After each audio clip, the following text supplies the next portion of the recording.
life is so fascinating, I have to try hard to get back to my script here. What do you see as the difference between vision, philosophy, and style?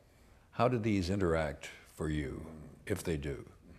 Vision, philosophy, style. I'm now the executive artistic director of an exciting new entity called New York Live Arts, which is the blending of a historic downtown avant-garde dance facility called the Dance Theater Workshop and my company. One of the things we're wrestling with right now is what is vision? Is vision a mission statement? Now, vision it's something like, I see it like a philosophy of life, something that you think your enterprise is devoted to no matter what changes around it. That is, you might say, we believe that the body in American society has always been beleaguered. You can blame it on our Puritan underpinnings, that there's been this body-mind dichotomy that dance has bravely, at least since the turn of the last century, been trying to confront.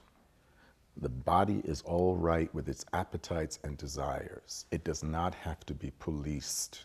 And what's more, when it is set free, it is a beautiful thing that is good for all people watching that body.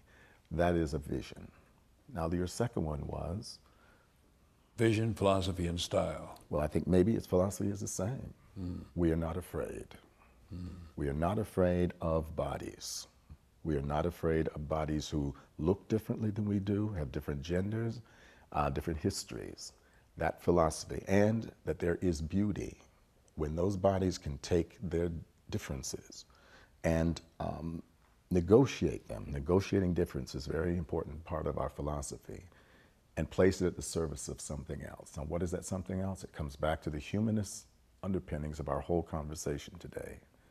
How do I, let's say I'm a body, a dancer, how do I negotiate the feeling of alienation I've had since I was sucking at my mother's breast?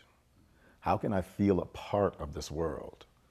Alienation is a very important attribute of many artists. And I think you can see it throughout history, but particularly modernist artists.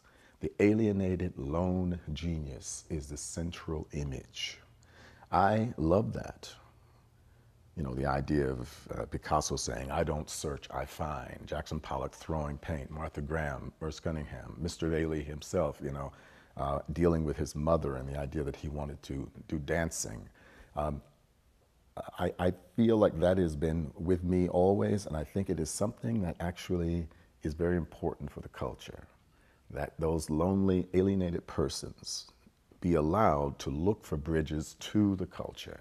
It's counterintuitive, isn't it? If you define yourself as being apart, but by the same token, you want to be one with. That is the push and pull of my philosophy. And what was the third?